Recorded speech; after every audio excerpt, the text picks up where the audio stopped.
Welcome back to the Postpartum Plan podcast. This podcast is designed to support and empower you through postpartum. Whether you're expecting, in the early postpartum days, or beyond, this space is for you. I'm your host, Madison Fugere, a dedicated postpartum doula and pediatric sleep consultant, striving to help parents feel confident and supported in their parenting journey. Each week, I'm sharing practical tips and expert advice to help you navigate all the postpartum things with confidence. Well, as much confidence as you can. Let's embark on this journey together, making your parenthood as serene and supportive as possible.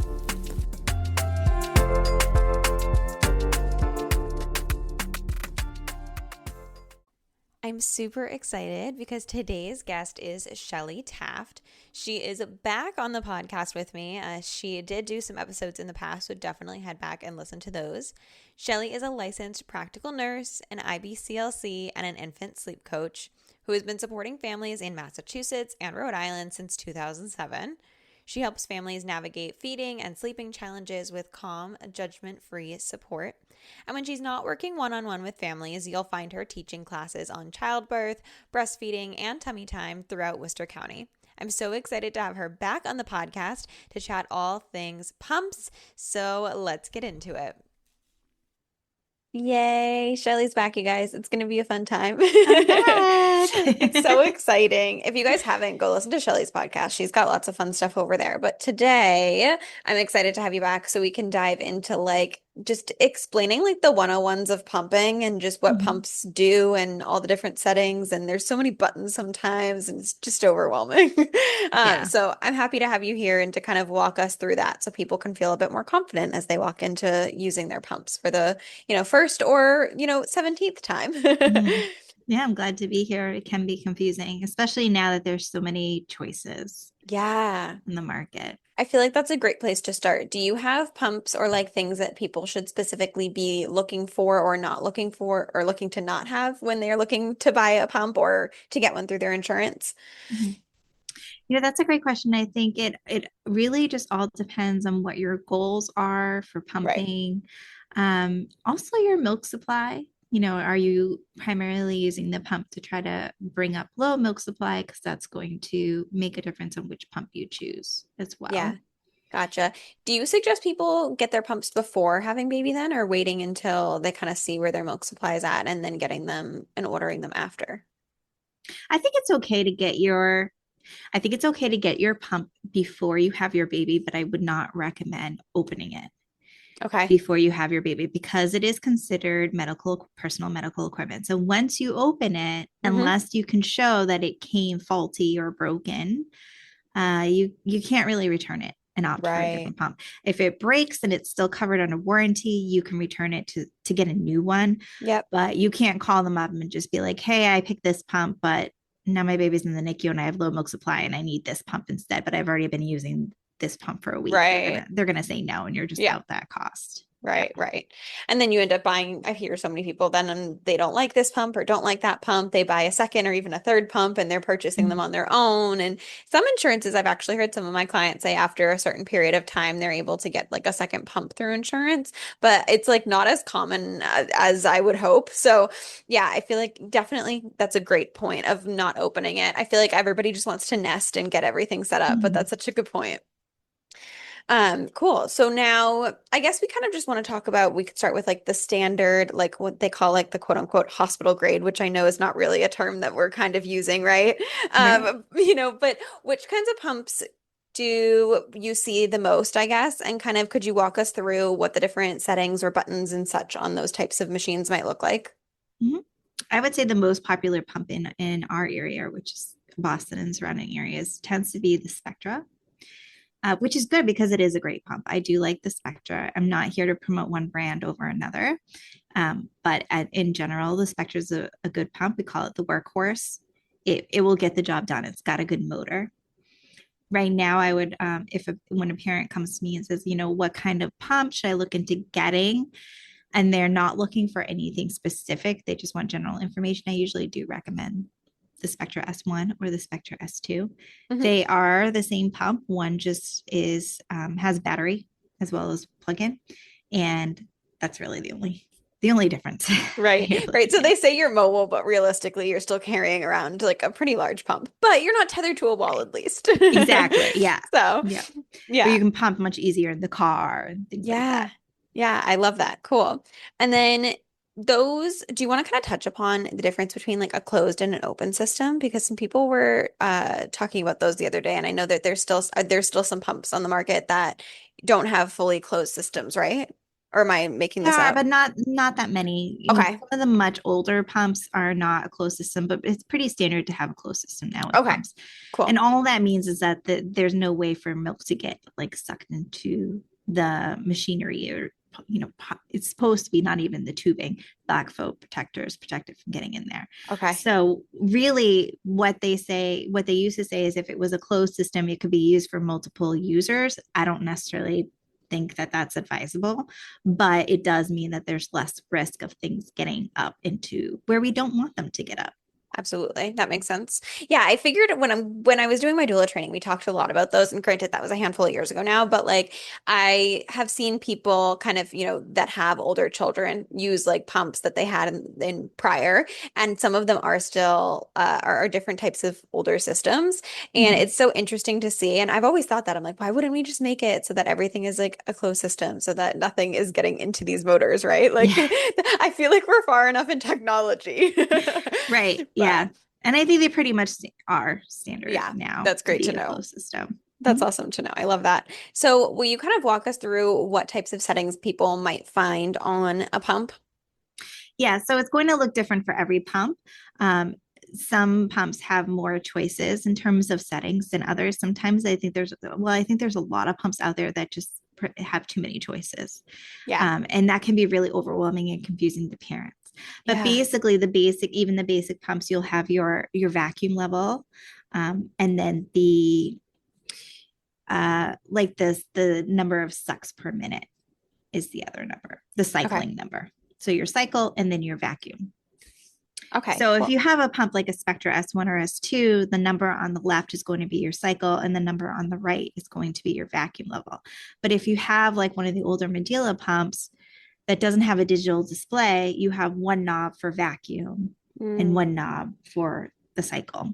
And you okay. can't, it's two settings. You can't change it. It's either on one cycle or the other. Uh-huh. Whereas something like a Spectre, you can change the numbers, the sucks per minute based Yeah. on what you want. And then you have other pumps, and these are kind of the pumps that are getting into too many choices where you can have, Right. a cycle setting that's different on the left breast and the right breast, and you can pump them separately. So the left breast gets pumped and the right breast gets pumped, and it goes back and forth, or you can pump them at the same time. Gotcha. And I feel like people get so overwhelmed by all the numbers because we don't like, I feel like especially first time parents who are like, I don't even know what this machine is. And like, I know it's supposed to take this milk out of me, but like, my baby maybe doesn't breastfeed very well, so I don't know what's supposed to, feel like or what's it's supposed to look like for an output. Um, and it can become like super overwhelming. And then you hear things online about like people saying, oh, pump for 15 minutes. Then you hear people saying pump for 30 minutes. Then you hear people saying adjust the setting here, adjust the setting there, power pump. Like I feel like there's so many things out there. Is Mhm. there like a first starting base that you suggest to people like, hey, try shoot for these kind of like numbers and just try this amount of time or try to get this amount of milk out? Mhm. For length of time, I would say 15 minutes. Okay. If you are still getting quite a bit of milk flow at 15 minutes, you can go to 20.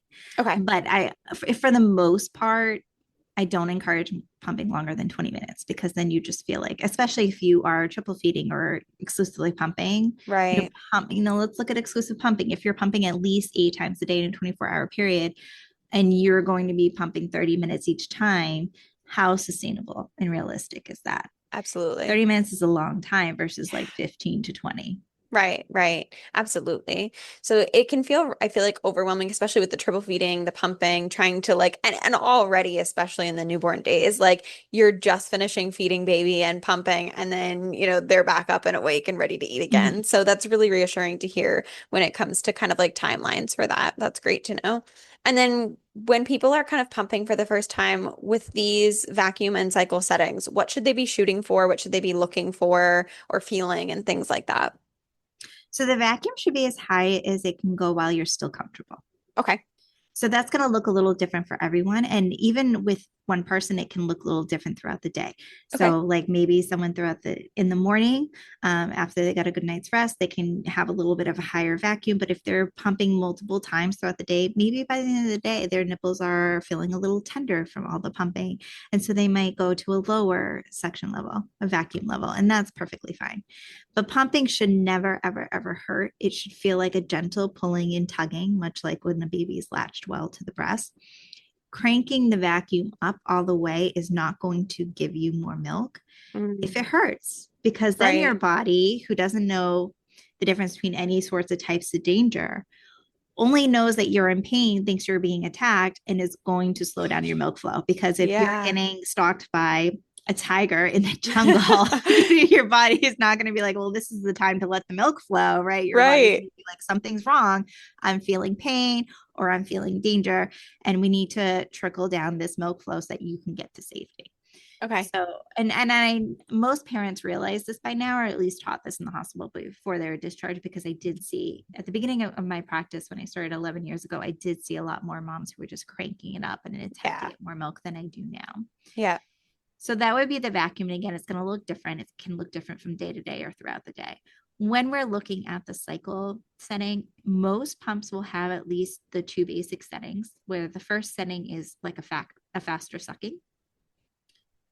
If we're looking at like the Spectre, if you want like actual numbers, because the Spectre has a digital display that shows the numbers, and other pumps have this too, like the Unimom, you'd kind of want to start out on this 70 sucks per minute, like a Okay. faster sucking. That's going to stimulate your letdown. So when baby goes to the breast, they suck faster at first. Mm-hmm. And then when the milk starts flowing, their sucking slows down. Still Mm-hmm. steady, it's still consistent, but it slows down.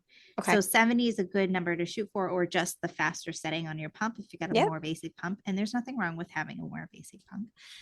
Then once you see milk flow or 2 minutes go by, whatever comes first, some pumps will automatically switch you over after 2 minutes to the slower setting, which is the drawing out of the milk or expressing the milk.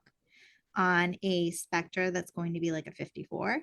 Mm-hmm. We're trying to mimic the baby as much as possible. Okay. Most babies, when they're suckling at the breast, they are doing about 58 to 60 sucks per minute. So we want to get as close to that as possible. Okay. So, like on a Spectre, for example, the highest it's going to go in that setting is 54. You could have a pump that has more options and be able to get up to like Right. 70. Hey guys, it's Madison. Yeah, I'm here interrupting myself, but I wanted to take a minute to talk about something that can feel so overwhelming as a parent: sleep. So, if you are in the thick of the sleepless nights, struggling to figure out how to get your baby and yourself to get more rest, then I want you to know that you're not alone. Here's the thing: if what you're doing is working for you, great, keep doing it. But if it's not, there are resources to help, and I'm happy to be one of them. As a certified pediatric sleep consultant, I work with families to create personalized sleep plans that actually make sense for your current and unique situation. No cookie cutter advice, just practical strategies that match your parenting style and your child's personality. Because let's be real, sleep is not a luxury, it is a necessity. So, if you're ready to make a change, I'd love to help. You can book a free sleep connection call on my website, www.serenemomentsdoula.com, or reach out to me on Instagram at serenemoments.doula. It's so crazy how the settings are. And it's so crazy how, like, the machine really can kind of like mimic a baby, and how it could be so cool. Like, that's the goal, right? At the end of the day, is to kind of almost trick your body into thinking you are feeding baby, because that's when you're going to get the best letdown. Yeah. Now, I know you're mentioning kind of switching the cycle after a few minutes. The vacuum wise, are we ever adjusting that? Should we ever be like starting at a lower and then adjusting? Or do you find that kind of like once you pick a vacuum, you tend to kind of just stick it and stick on that setting? Or is it just dependent on like you were saying, that comfort of the person who's pumping? It depends on the comfort of the person's. So a Okay. lot of parents I work with will start off at a lower setting and then slowly add a lower vacuum setting and then slowly amp it up as they Okay. go through the pumping session. Some can start off automatically on the higher setting. Usually I think like just an example, if you're looking for an actual number, like a 3 is a good number to start at, if especially if it's your first time pumping, Okay. and just see how it feels. And then go Yeah. up to 4, see how it feels. Go up to 5, see how it feels. Yeah. And I feel like one of the other thing that goes along with pumping, which I just will be having an episode up before this about, which is like flanges too. So like that's also important. So if you haven't listened to that, go back and listen to that episode too. Because I think that the flanges can also help with that comfort level as well, right? And just making sure that you're not feeling, like it's that, like you said, the tugging or the pulling, gently. I can't talk today. My goodness. Um, but yeah, that's awesome. Okay, cool.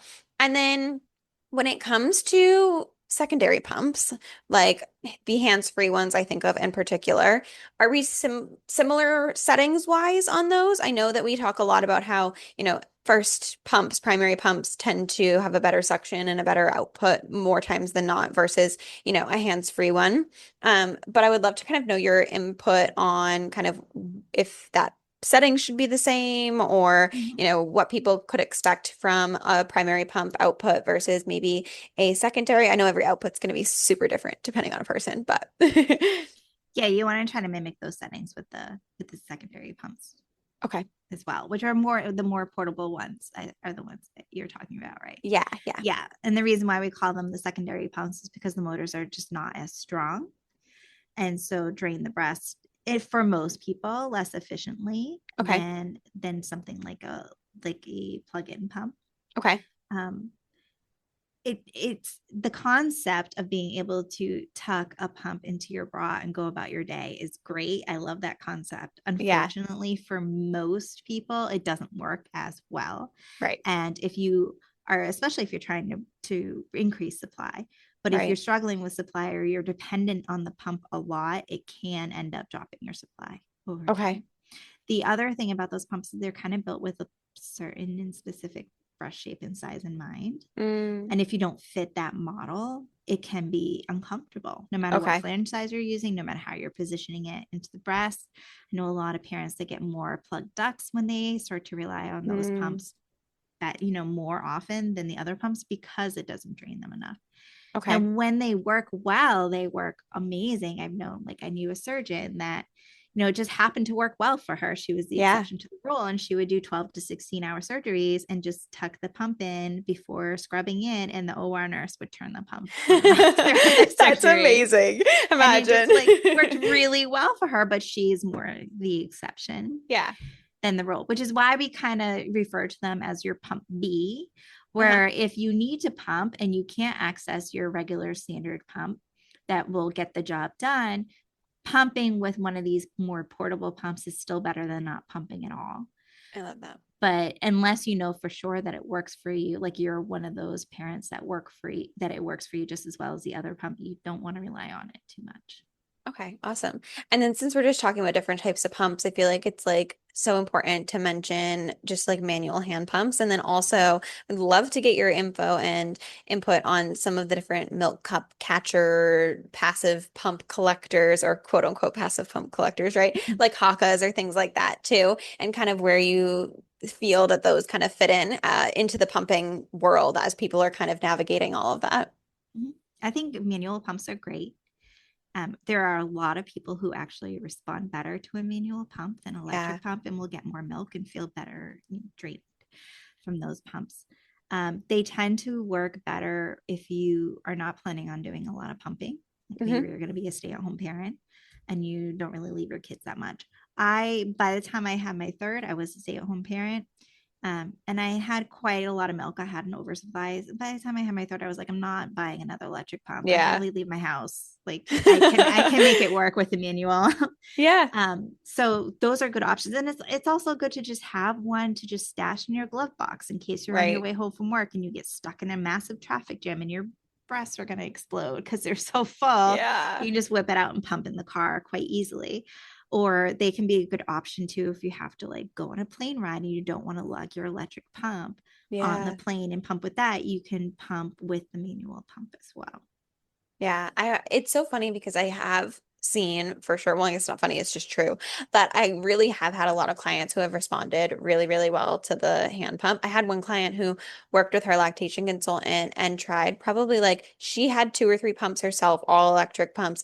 Her lactation consultant let her borrow a bunch of them. They did sizing of all of the different things. The only thing that would get her the largest amount of a supply was her manual hand pump.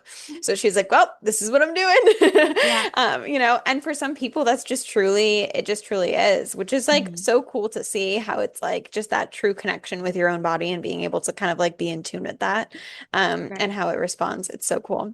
Yeah, What like some about, people just oh, go don't ahead. respond well to the electric Yeah, whirring and they right.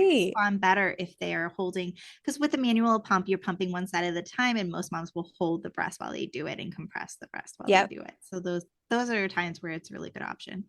If you are planning on pumping a lot, returning to work, or you're pump dependent, it's probably not going to be the best Right. option unless you truly don't respond to an electric pump like the parent that you Yeah. mentioned. Yeah. When it comes to the milk collectors, we don't really recommend the Haka one anymore, the one that like suctions on to your Yep. breast, because it just puts a lot of continuous pressure on your breast, and your breast is Mm, gland. And I've seen a lot significant breast damage from them. mm, The other thing that I saw was that people would put it on the breast while the baby was feeding. And then when they switch the baby to that side, half that milk is gone. right. You want to feed the baby, not the haka.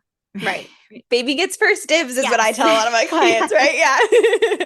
So it's quite rare that I'll recommend using a haka, only in like very specific situations. Now they Yep. do have milk collectors, and haka makes a milk collector too that does not suction on. It just kind of sits in your bra Yep. and it catches the milk that you leak. Those are okay because that milk's coming out either way. Anyways, If right? you weren't wearing the milk collector, it would just go into your bra or your breast pad or whatever. It's not actively pulling milk out and Hmm. pulling milk away from the baby. It's just catching what's coming out anyway. Yeah. So those are always good options. You just want to make sure that if you have it in your bra is not too tight. So if you notice that every time you unhook that side and take the milk collector out, that there's like an indentation and a red mark where it was around your areola, that might be a sign that it's being pushed into the breast too firmly Okay. by the bra, and that can give you like plug ducts, Okay. and then mastitis, which you don't need. Yes, So. we don't need to do that. That's so important to know. Yeah, there's so many different things in the market, and then I feel like there's always more releasing, right? Like the Haka was a thing that everybody and their mother, not actually, but was having and using for like the past several years, and then recently I've been seeing a lot more people, and I recommend typically with clients that have a lot of leaking. I like the LV collector cups or like Mhm. things like that that are a little bit helpful. I have one client who has been right now that I'm supporting that has been just using the LV collector cups and hasn't pumped, and she has like so many things in her freezer because she just has such a large supply that she's Yeah. like, well, I guess I'll do something with it, which is so cool to think that she can do that, and that some people can, some people can't, but Mhm. it's a great option. And then also like now there's the Boone Trove, is that what it's called? Have you seen that one? There's Mhm. like all the different other ones coming on the market too, I feel like recently. Mhm. And so it's interesting to see kind of what comes in and what takes and what changes and all that fun stuff too. Right. There's a lot of parents that leak so much that they don't have to do any pumping at all to build up their freezer stash, Yeah. which you do not need a 6 months worth freezer stash, Preach please. it I from know the Instagram rooftops. tells you do, but you don't. I usually tell clients like 25 to 50 ounces in the freezer is pretty abundant. Yeah. That's like a couple days worth of milk. That if you get in a car accident and you have to be hospitalized for observation for a couple days, you've already got a couple days of milk in your freezer. Right. But you do not need to go out and buy a deep freezer to store massive amounts of milk. Yes. Preach it from the rooftops. Absolutely. I love that you said that because, yes, I think that that's also a big worry that comes along with like the pumping, and like social media does not help with that at all. I feel like, I don't know if it's just that, the car theory, when you get a new car, you see it all the time kind of thing that I'm having on Instagram right now, where I've been seeing a lot more people being like, this is a realistic pump. Like, this is how much I'm realistically making during one pumping Yes. session. And like that has been coming up on my feed more, and that makes me so happy. But like, I hope that's coming up on everyone's feed and not just Yes. because it's what I do. You know what I mean? Um, But that's so important. Do you have any other things that new pumping parents kind of have a lot of questions on that you feel like might help to the people that are listening if they're new to pumping? I feel like I've thought of all the questions I can think of, but I So know you do this all the time. most of the parents that have questions about pumping, typically it's about flange size, and finding the Yep. right flange size is very important and makes like a massive difference in your comfort while pumping and how much you get. But typically it's like, when do I start pumping? Why would I Yeah. start pumping? I know that all the literature says not to pump for the first month. I don't think that that's very realistic for people in the US, because some of the parents I'm working with are going back to work or back to school after 2 weeks. It's Am I, crazy. am I going to tell them they can't pump? Right. You know? Right. Just bring your baby everywhere. Like it's Right. impossible. And there are a lot of parents that need to supplement, or they need to increase milk supply, Right. or they just, for whatever reason, and it's no one's business, they want to give a bottle like pretty early on, and they want some milk for that bottle. What I typically tell parents is, if you want to start pumping earlier than a month, and for most parents, I do, recommend that, only because when I'm working with them, there is a need for it. Like we need to start supplementing the baby or Right. whatnot. But anytime the baby gets a bottle, you should pump. If you're at work, it doesn't have to be exactly when baby gets the bottle. You can just pump every 3 hours. But if you are supplementing and baby's getting a bottle, baby, you should pump.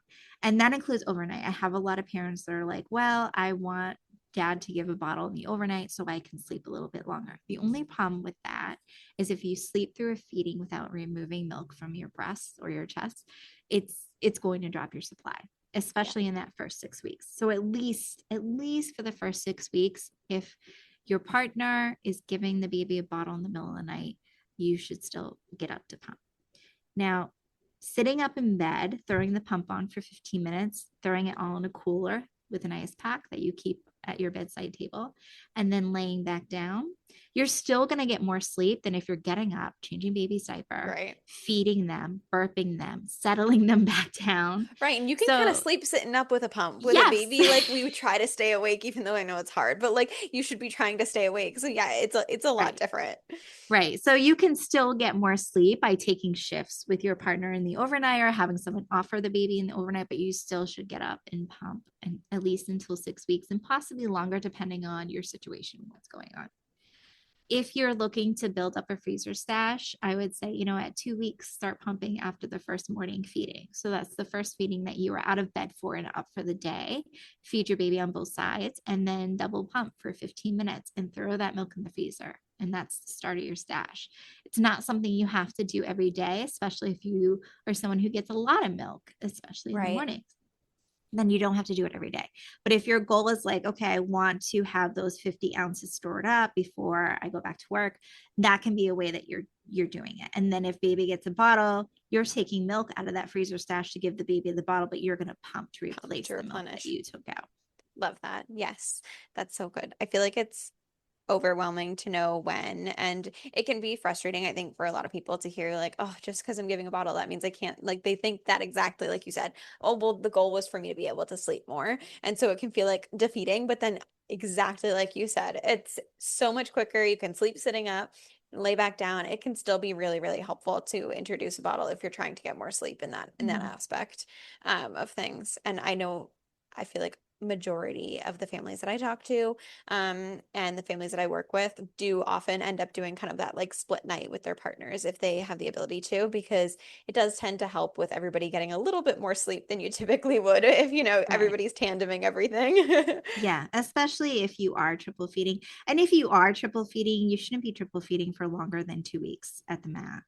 And if you are triple feeding, usually I tell parents, like, we're only going to do this like 2 to 3 times a day. Like, if something's going on where baby's not transferring enough milk, it doesn't make sense to force yourself to spend an hour and a half feeding the baby between practicing the breastfeeding and then pumping and bottle feeding. So usually we just like latch like 3 to 4 times a day, but in the overnight, we don't do any latching. If you're doing triple feeding, do not do it in the overnight. That's too much. You will That's crash and burn. exhausting. You will turn Yeah. crispy and fry. Yeah. It's So not worth yeah, it. so something has to go, right? One of those steps has to go. So Yeah. most Yeah. parents will choose to pump partner gives baby a bottle at the same time, you're both back in bed Perfect. as soon as possible. Yeah. If you are triple feeding or if you're struggling with pumping, definitely reach out to Shelly because she can give you more like personalized and specific information. And I'll make sure that all her info is in the notes below and the show notes. And definitely, like I said at the beginning, head over and listen to her podcast because I'm sure that she can give you even more tips and tricks over there. But yes, thank you again for joining me. I really appreciate your time. My pleasure.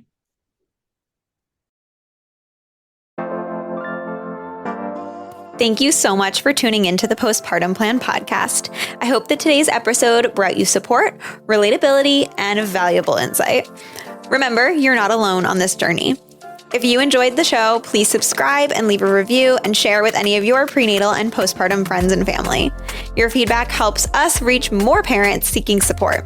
And if you're looking for additional resources, please feel free to connect via Instagram at Serene Moments Doula for constant information, tips, and tricks, or check out my website, www.serenemomentsdoula.com. See you next week.